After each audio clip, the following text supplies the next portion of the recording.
Remember, remember, remember, remember, remember, remember, remember. Remember, remember, remember, remember, remember, remember, remember. Mas a grande pergunta hoje, nós que temos uma grande concorrência no mercado, é exatamente o que fazer, né? O cliente está cada vez mais exigente, muito melhor informado, os veículos de comunicação estão mais próximos, e cada vez que o cliente está mais exigente, ele quer ter mais qualidade e quer pagar menos. Já perceberam isso? É assim que funciona aqui também? Se ele pudesse ter todas as qualidades pagando menos, metade, um terço do preço, né? Esse é o grande desafio. Por quê? Porque as escolas estão faturando cada vez menos, né?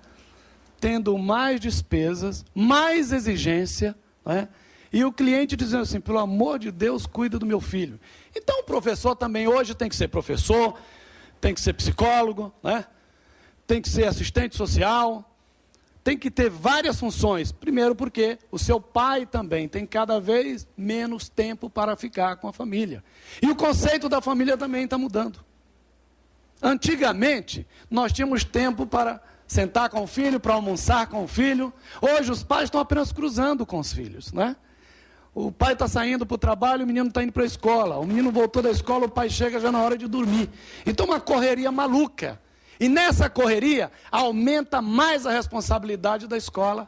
Porque quando a sociedade se fragiliza, quem tem que estar forte é a escola. É a única esperança que a sociedade tem para dar sustentabilidade, né, nessa questão social forte, ou seja, a fragilidade da família. Família mais frágil, sociedade mais frágil, escola tem que ser mais forte.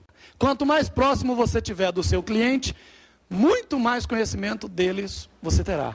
Muito mais conhecimento sobre os seus desejos você terá. Coloque-se no lugar do seu cliente. Atendimento. É incrível como o dono de escola consegue capitanear pessoas que têm dificuldades para atender pessoas. Tem gente que atende e diz assim, nossa, eu odeio o telefone, mas eu estou aqui e não gosto de fazer isso. Quais são os processos que os donos de escolas fazem para colocar o pessoal do atendimento? O telefone toca 5 vezes, 6 vezes, 7 vezes, 10 vezes. E quando atende, você pergunta, o professor está aí dando aula? Olha, eu não sei, não é comigo, é no ramal tal. Aí te passa para o ramal tal, olha, não é aqui, é no outro ramal. Quando chega no ramal que é a pessoa, diz, olha, por favor, ligue mais tarde, está no meu horário de almoço, olha, eu só vou voltar mais tarde.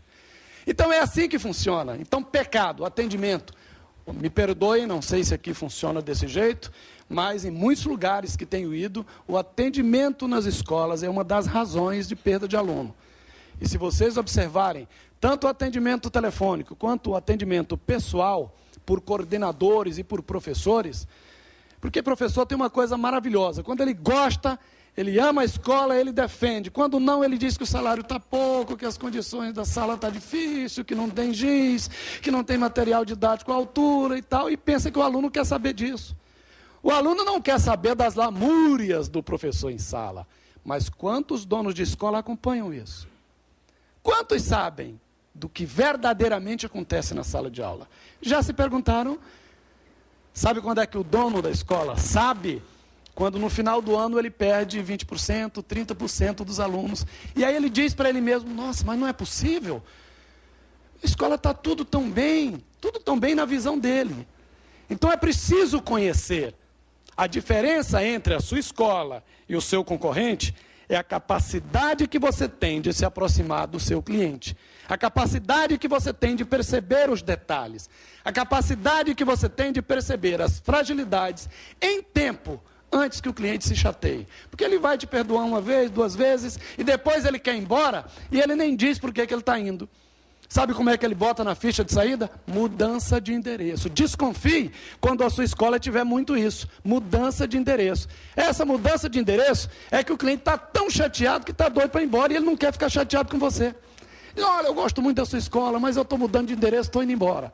E verdadeiramente ele está chateado. Então atendimento é primordial. Percepção. Quanto mais você percebe o conceito que o seu cliente tem sobre a sua escola, mais facilidade você tem. Imagine que você, quando vai a um shopping, você tem uma expectativa.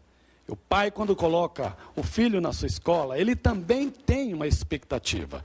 E tem três níveis essa expectativa.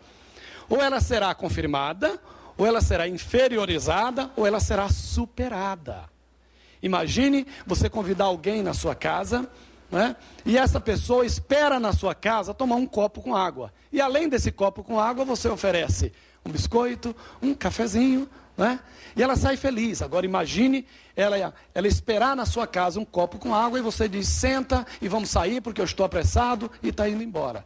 Então o ser humano vive de expectativa. No caso da educação, mais ainda, porque a responsabilidade ainda é muito maior.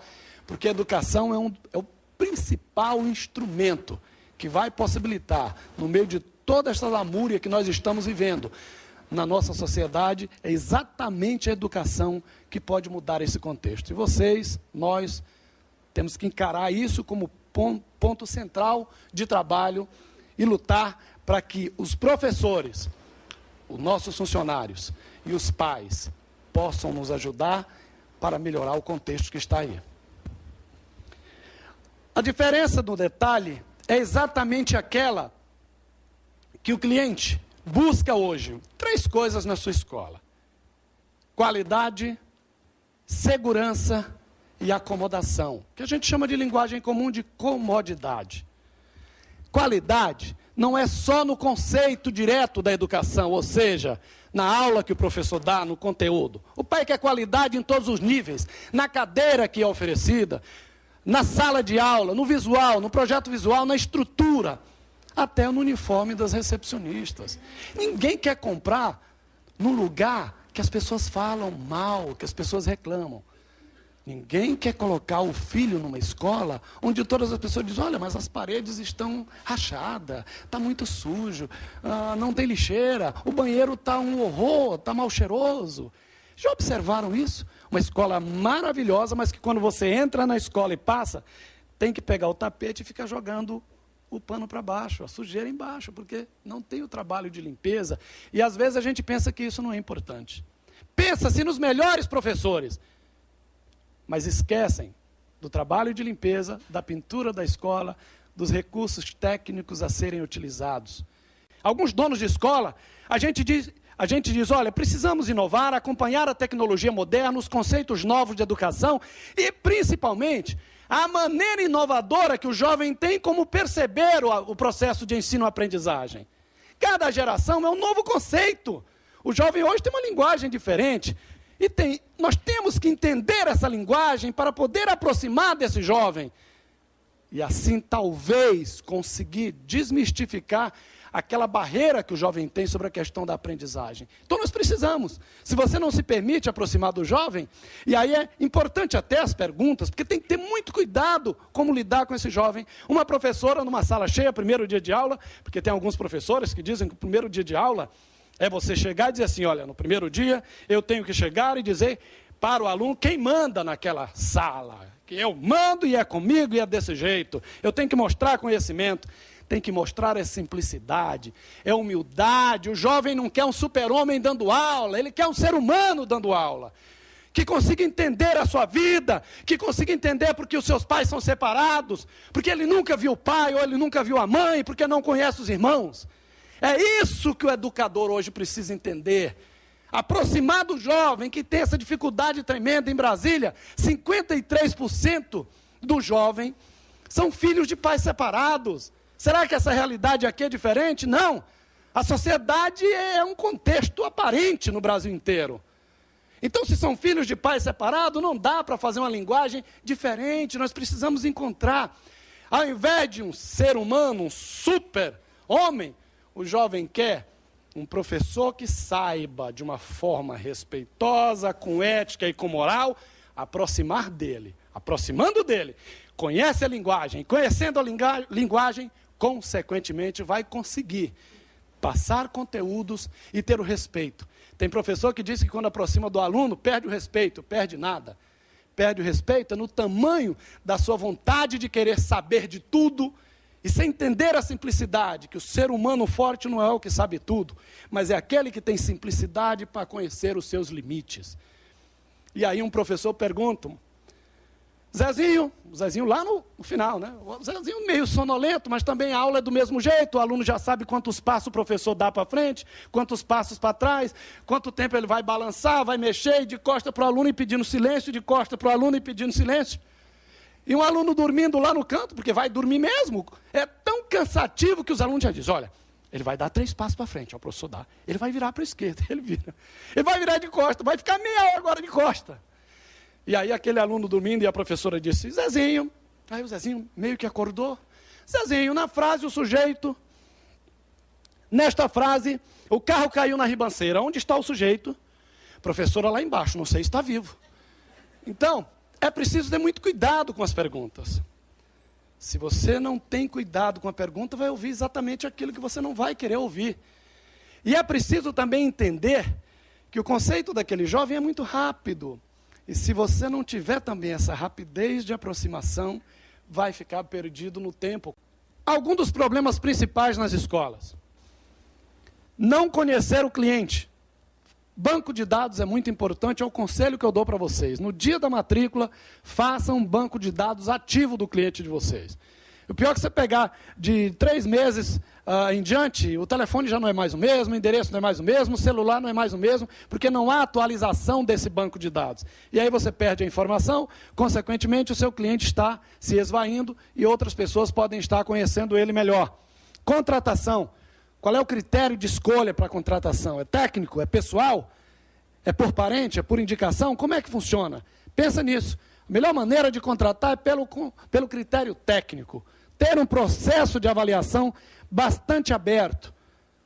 3 pessoas, no mínimo, participando desse processo de seleção. Uma pessoa para avaliar o conceito didático-pedagógico, uma para avaliar o conceito comportamental e o outro o conceito administrativo. Junta essas 3 pessoas e define a contratação. Não vão só por um lado que dá problema. Às vezes você pega um excelente profissional, tecnicamente falando, e o comportamento dele é totalmente inadequado à sua escola. Mas aí você também não pode cobrar porque você não treinou aquela pessoa. A pessoa... Professor, por exemplo, ele chega na escola hoje e começa a dar aula amanhã. Ele não sabe nem o que é a escola, qual é o conceito da escola. Funcionário chega hoje e começa amanhã. Não há um treinamento para preparar esta pessoa para conhecer a sua escola antes que ele comece a trabalhar. Isso é importante. Como é que a pessoa vai viver a sua escola se ela não a conhece? É muito difícil. E é o acompanhamento. Tem muitas empresas que contratam, põem para trabalhar, e às vezes faz um treinamento, mas não acompanha. Ah, você tem treinamento na sua escola? Ah, nós temos treinamento 1 vez por ano. 1 vez por ano não dá. Tem que ser pelo menos 3 ou 4 vezes por ano o treinamento. Para você sentir se houve evolução ou não. Para você sentir se a pessoa se adaptou ou não. Se o processo realmente foi real. Aí você tem uma visão mais direta do resultado que essa pessoa está exercendo na sua escola. O principal problema das escolas? Falta de comunicação. Vocês percebem assim? Vocês têm esse problema de falta de comunicação na escola? E já pensaram em como resolver? O coordenador não sabe o que está acontecendo com o orientador não sabe o que está acontecendo na direção, a direção não sabe o que os professores estão planejando e aí ninguém sabe nada. E vira um celeiro de falta de comunicação. E falta de comunicação é uma coisa incrível na escola. Gera uma insatisfação maluca. O pai fica chateado, e aí você tem que se colocar no seu lugar. E aí tem gente que diz, mas qual é a melhor maneira, professor Anchieta, de eu atender bem? Atenda as pessoas como você gostaria de ser atendido. Essa é a maneira mais simples para se fazer um processo de atendimento. Atenda as pessoas como você gostaria de ser atendido. O segredo verdadeiramente está nos detalhes.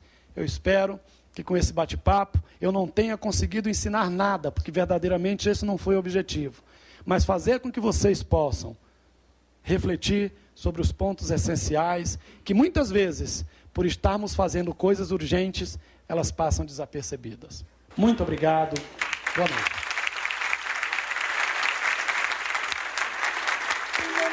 Remember, remember, remember, remember, remember. remember, remember.